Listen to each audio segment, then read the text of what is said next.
Hello नमस्कार, जय हिंद, वंदे मातरम। आप सभी का स्वागत है एक बार फिर से सरकारी एग्जाम फाइटर यूट्यूब चैनल में। सो आप लोग एसएससी एमटीएस की तैयारी कर रहे हैं तो इनके लिए क्लास बहुत ही ज़्यादा महत्वपूर्ण है। इस क्लास में आपको जीके और जीएस के कुछ ऐसे क्वेश्चंस देखने को मिलेंगे जो कि आपके पिछली परीक्षाओं में पूछे गए हैं और आगे भी जिनके पूछे जाने की संभावनाएं हैं। तो सभी क्वेश्चन को नोट करते हुए चलिएगा और जिनको इनके आंसर पता है तो कमेंट बॉक्स में इनके आंसर को भी आप लोग टाइप कर सकते हैं। ठीक है, तो चलिए देखते हैं आज का पहला क्वेश्चन। और क्वेश्चन आपके सामने यहाँ पे प्रकट हो चुका है और क्वेश्चन में कह रहा है कि इनमें से कौन एक भारतीय अमेरिकी पेशेवर पहलवान है जो द ग्रेट खली के नाम से जाना जाता है। तो देखिए, आप सभी लोग जानते हैं कि द ग्रेट खली कौन है। WWE आप सभी देखते होंगे, तो WWE जो होता है वो अमेरिकी पेशेवर क्या है, पहलवान है। द ग्रेट खली का रियल नाम क्या है, इस तरीके से क्वेश्चन है। द ग्रेट खली का जो रियल नाम है उनका नाम है दिलीप सिंह राणा। क्या नाम है? दिलीप सिंह राणा इनका रियल नाम है। तो आंसर लगाएंगे आप लोग ऑप्शन नंबर 4 वाला। नेक्स्ट क्वेश्चन देखेंगे। क्वेश्चन में कह रहा है कि 12वें ब्रिक्स सम्मेलन 2020 की मेजबानी निम्नलिखित में से किसने की थी। तो इंपॉर्टेंट क्वेश्चन लगाइएगा, स्टार लगा करके नोट करिएगा क्वेश्चन को। जो 12वां ब्रिक्स सम्मेलन हुआ था इसकी मेजबानी किसके द्वारा करी गई थी? तो 12वें ब्रिक्स सम्मेलन की मेजबानी करी गई थी रूस के द्वारा। ठीक है, ऑप्शन नंबर 2 यहाँ पे करेक्ट आंसर हो जाएगा। रूस के द्वारा इसकी मेजबानी करी गई थी 2020 में। इंडिया ने 2021 में इसकी मेजबानी करी थी, इंडिया के द्वारा 2021 में, और चाइना के द्वारा 2022 में, और 2023 में इसकी मेजबानी कौन करेगा? तो 2023 में इसकी मेजबानी करेगा साउथ अफ्रीका। ठीक है, नेक्स्ट क्वेश्चन देखेंगे। क्वेश्चन इस पर स्टार लगा करके नोट करिएगा। क्वेश्चन में कह रहा है आपसे कि 18वीं शताब्दी के भारतीय युद्धों के संदर्भ में पैदल सेना के सैनिकों को द्वारा इस्तेमाल की जाने वाली भारी बंदूकों को निम्नलिखित में से क्या कहा जाता था। देखिए, 18वीं शताब्दी की बात हो रही है तो हिस्ट्री से क्वेश्चन पूछा गया है। इंपॉर्टेंट क्वेश्चन लगाइएगा। जो पैदल सेना हुआ करती थी उसके सैनिकों के द्वारा एक भारी बंदूक का इस्तेमाल किया जाता था। उस बंदूक को क्या कहा जाता था? उस बंदूक को कहा जाता था मस्कट। मस्कट पैदल सेना के नाम से वह चीज़ जानी जाती थी। ठीक है, मस्कट पैदल सेना के सैनिकों को जाना जाता। तो आंसर लगाएंगे आप ऑप्शन नंबर 4 वाला। अगला क्वेश्चन देखेंगे। क्वेश्चन में कहा गया है कि सूचना का अधिकार अधिनियम 2005 निम्नलिखित में से किस राज्य या अथवा केंद्र शासित प्रदेश को छोड़कर संपूर्ण भारत में लागू हो गया था। तो सूचना का अधिकार अधिनियम जो 2005 का अधिनियम आया था ये कहाँ को छोड़कर पूरे भारत में लागू हो गया था? तो जम्मू कश्मीर को छोड़ करके पूरे भारत में क्या हो गया था? लागू हो गया था। ठीक है, तो आंसर लगाएंगे आप लोग जम्मू कश्मीर। और ये लागू कब हुआ था? तो लागू हुआ था 12 अक्टूबर। कब हुआ था? 12 अक्टूबर सन 2005 को ये क्या हो गया था? लागू हो गया था। अगला क्वेश्चन देखिएगा।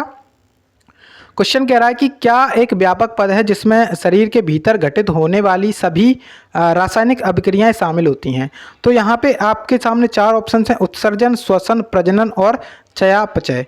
तो यहाँ पे आंसर लगाएंगे आप लोग चयापचय एक व्यापक पद है जिसमें शरीर के भीतर घटित होने वाली सभी रासायनिक अभिक्रियाएं शामिल होती हैं। ऑप्शन नंबर 4 क्या हो जाएगा? Correct answer. स्टार लगा लीजिए और नोट कर लीजिए क्वेश्चन को। अगला क्वेश्चन कह रहा है कि प्रथम आधुनिक ओलंपिक खेलों की शुरुआत 6 अप्रैल 1896 को की गई थी और ये कहाँ पे हुए थे। तो यहाँ पे आपसे क्वेश्चन अच्छा पूछा गया है और इसी तरीके से आपसे एग्जाम में भी पूछा जाएगा। तो देखिए, भारतीय जो पहले आधुनिक ओलंपिक हुए थे उनकी शुरुआत हुई थी 6 अप्रैल 1896 को। और इन्हें कहाँ पर खेला गया था? तो इन्हें खेला गया था एथेंस में। अब एथेंस कहाँ पर है? यूनान का एक शहर है, यूनान का एक शहर है जिसका नाम है एथेंस। तो वहीं पर खेला गया था। आंसर लगाएंगे ऑप्शन नंबर पहला।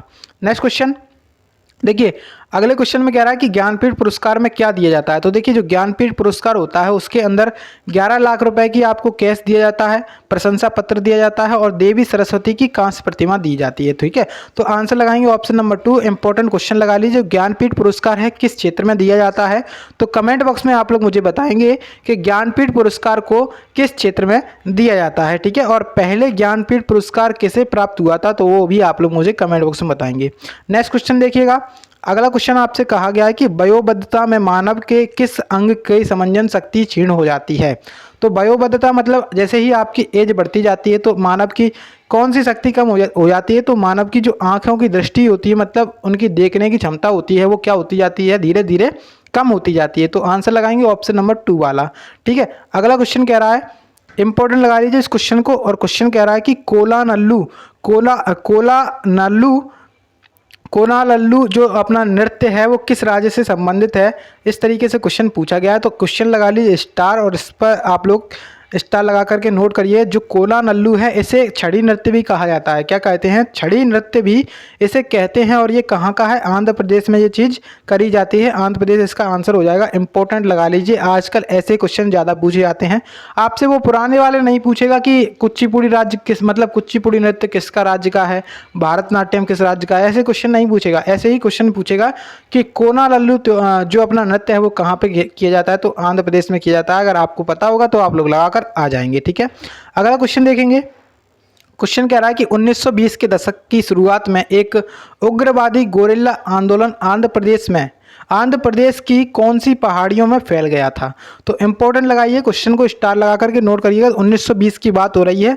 1920 के दशक में इसकी शुरुआत हुई थी। 1920 के दशक की शुरुआत की एक उग्रवादी गुरिल्ला आंदोलन आंध्र प्रदेश की कौन सी पहाड़ियों में फैल गया था? तो कौन सी पहाड़ियाँ थी वहाँ पे? तो आंध्र प्रदेश की गोडेम पहाड़ियाँ थी वहाँ पे। गोडेम पहाड़ियों में आंध्र प्रदेश की में गुरिल्ला आंदोलन फैल गया था। आंसर लगाएंगे ऑप्शन नंबर तीसरा, क्वेश्चन स्टार लगा करके नोट कर लीजिएगा। अगला क्वेश्चन देखते हैं। इसमें क्वेश्चन में कहा गया है कि पंजाब का निम्नलिखित में से कौन सा त्यौहार पारंपरिक रूप से रबी की फसलों की कटाई से संबंधित है? तो देखिए यहाँ पे आपको बैसाखी आंसर में लगाना है। तो बैसाखी यहाँ पे क्या है? जो रबी की फसलें होती हैं उनकी कटाइयों पर क्या मनाया जाता है? बैसाखी मनाया जाता है, जो पंजाब का एक डांस है। ठीक है, मतलब पंजाब का एक त्यौहार है प्रसिद्ध। ठीक है, तो आंसर लगाएंगे आप लोग ऑप्शन नंबर पहला, बैसाखी। अगला क्वेश्चन में कहा गया है कि इंडियन प्रीमियर लीग यानी कि आईपीएल में 5000 रन पूरे करने वाला पहला विदेशी खिलाड़ी कौन बना है? तो आईपीएल में 5000 रन पूरे करने वाला पहला विदेशी खिलाड़ी कौन है? तो पहला विदेशी खिलाड़ी का नाम क्या है? पहला विदेशी खिलाड़ी का नाम है डेविड वार्नर। डेविड वार्नर पहला विदेशी खिलाड़ी है जो कि 5000 रन को पूरा कर चुका है। ठीक है, अभी देखिएगा इस मतलब ये कौन सी टीम से है? तो ये सनराइजर्स जो हैदराबाद है उस टीम का कप्तान है ये। ठीक है, नेक्स्ट क्वेश्चन देखेंगे। क्वेश्चन में कह रहा है कि व्योम मित्र जो जनवरी 2020 में खबरों में आया था, तो ये क्या है? व्योम मित्र की बात हो रही है, व्योम मित्र। तो व्योम मित्र यहाँ पे इसके बारे में हमें चर्चा करनी है कि व्योम मित्र क्या है। तो व्योम मित्र इसरो द्वारा विकसित एक ह्यूमनॉइड रोबोट है। क्या है? इसरो के द्वारा विकसित क्या है? एक ह्यूमनॉइड रोबोट है। अब इसरो की बात करी जाए, ISRO, तो इसरो की स्थापना कब हुई थी? तो इसरो की स्थापना हुई थी 15 अगस्त 1969 को इसरो की स्थापना हुई थी। इसके वर्तमान में अध्यक्ष कौन है? तो इसरो के वर्तमान में अध्यक्ष कौन है? कमेंट बॉक्स में बताइएगा। इसरो के पहले अध्यक्ष कौन थे, मतलब जो अभी वर्तमान में है इनके पहले कौन थे? तो इनके पहले के सिवान थे, लेकिन वर्तमान में चेंज हो चुके हैं और उनका नाम आप लोग मुझे कमेंट बॉक्स में बताएंगे कि वर्तमान में इसरो के अध्यक्ष कौन है। नेक्स्ट क्वेश्चन देखते हैं और क्वेश्चन को स्टार लगा करके नोट करिएगा। क्वेश्चन में कह रहा है कि दिल्ली के सुल्तानों के शासनकाल के दौरान एक पांडुलिपि तैयार करने के लिए 4 चरण आवश्यक होते थे, तो निम्नलिखित में से कौन सा चरण उनमें से एक नहीं था? तो देखिए जो पांडुलिपि होती थी उनको तैयार करने के लिए 4 चरण हुआ करते थे। ठीक है, तो 4 चरणों में से कौन सा एक चरण नहीं हुआ करता था? तो यहाँ पे आंसर लगाएंगे पाठ को संपादित करना। पाठ को संपादित करना उनमें से एक क्या नहीं हुआ करता था? चरण नहीं हुआ करता था। ठीक है, अभी देखिएगा चरण कौन कौन से हुआ करते थे उनके बारे में बात करते हैं। तो सबसे पहले तो कागज़ तैयार करना, उसके बाद पाठ को लिखना, और तीसरा रहता था कि महत्वपूर्ण शब्दों और अंशों को उजागर करने के लिए सोना पिघलाना और उस पर बाइंडिंग तैयार करना। तो यहाँ पे 4 उसके चरण रहा करते थे और 4 चरणों में से पाठ को संपादित करना ये चरण नहीं था इसमें। ठीक है, तो आंसर हो जाएगा ऑप्शन नंबर तीसरा। अगला क्वेश्चन कह रहा है कि अशोक चक्र से सम्मानित होने वाले प्रथम भारतीय महिला कौन थी? तो इंपॉर्टेंट लगाइए क्वेश्चन पे, अशोक चक्र से सम्मानित होने वाली प्रथम भारतीय महिला का नाम है नीरजा भनोट। क्या नाम है? नीरजा भनोट। 1986 में से अशोक चक्र से सम्मानित किया गया था। ठीक है, तो यहाँ पे ये प्रथम भारतीय महिला थी, इन्हें अशोक चक्र से सम्मानित किया गया था। अगला क्वेश्चन देखिएगा, अगले क्वेश्चन में कह रहा है कि भारत के निम्नलिखित में से किस राज्य में सोने के भंडार हैं?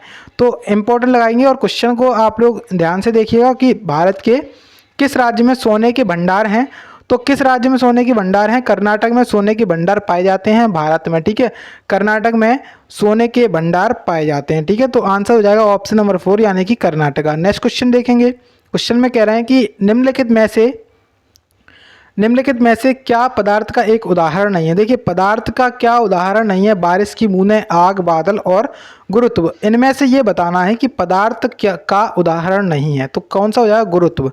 आंसर लगाएंगे आप लोग गुरुत्व। देखिए एक पदार्थ को एक पदार्थ के रूप में संदर्भित किया जाता है जिसका एक निश्चित द्रव्यमान होता है और अंतरिक्ष में एक निश्चित मात्रा में उपलब्ध होता है। ठीक है, तो गुरुत्व यहाँ पे आंसर मतलब हो जाएगा कि उदाहरण नहीं है पदार्थ का, तो आंसर लगाएंगे ऑप्शन नंबर 2 वाला। नेक्स्ट क्वेश्चन देखेंगे। देखिए 2011 की जनगणना से आजकल क्वेश्चन ज़्यादा पूछे जा रहे हैं, तो 2011 की जनगणना के अनुसार बिहार में कितने % की साक्षरता दर से सबसे कम साक्षर राज्य है? देखिए अभी यहाँ पे सबसे कम साक्षर राज्य की बात हो रही, तो आप सभी लोग जानते हैं कि सबसे कम साक्षर राज्य है बिहार।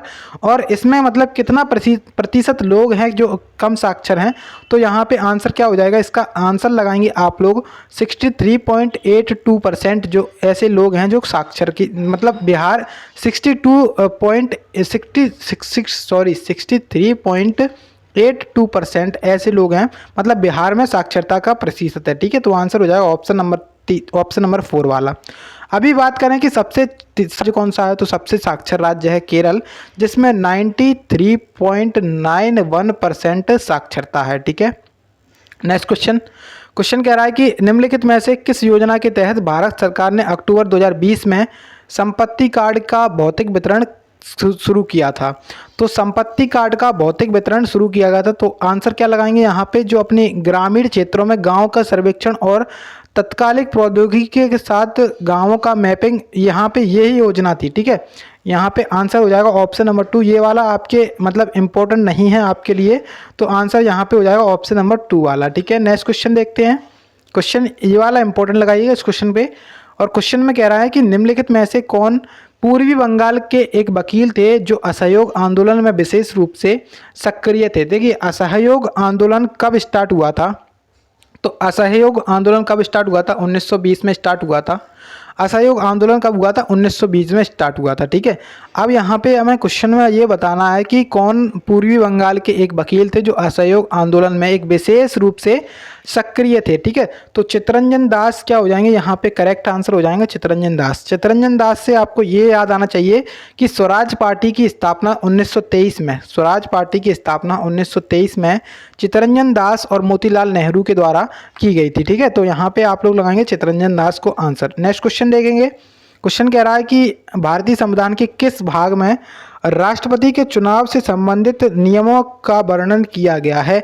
तो आप लोग आंसर में लगाएंगे भाग 5 में। भाग 5 में क्या है? भाग 5 में है संघ। भाग 5 में संघ है और इसी के अंतर्गत आ जाता है राष्ट्रपति के चुनाव से संबंधित नियम का वर्णन किया गया है। आंसर हो जाएगा इसका भाग 5 ऑप्शन नंबर 4 क्या हो जाएगा? एकदम करेक्ट आंसर हो जाएगा। ठीक है, भारतीय संविधान के भाग 5 के तहत अनुच्छेद जो 55 है उसमें राष्ट्रपति के चुनाव से संबंधित क्या बताए गए हैं? नियम का उल्लेख किया गया है। नेक्स्ट क्वेश्चन देखेंगे। क्वेश्चन में कहा गया है कि रंगनथिट्टू पक्षी अभ्यारण्य कहाँ पर स्थित है? तो स्टार लगा लीजिए क्वेश्चन को। रंगनथिट्टू पक्षी अभ्यारण्य है वो कहाँ पर स्थित है? तो रंगनथिट्टू अभ्यारण्य कहाँ पर है? कर्नाटक राज्य में स्थित है। एक बार नोट जरूर कर लीजिएगा, क्वेश्चन इंपॉर्टेंट है। अगला क्वेश्चन देखेंगे। क्वेश्चन में कह रहे हैं कि भारतीय गणतंत्र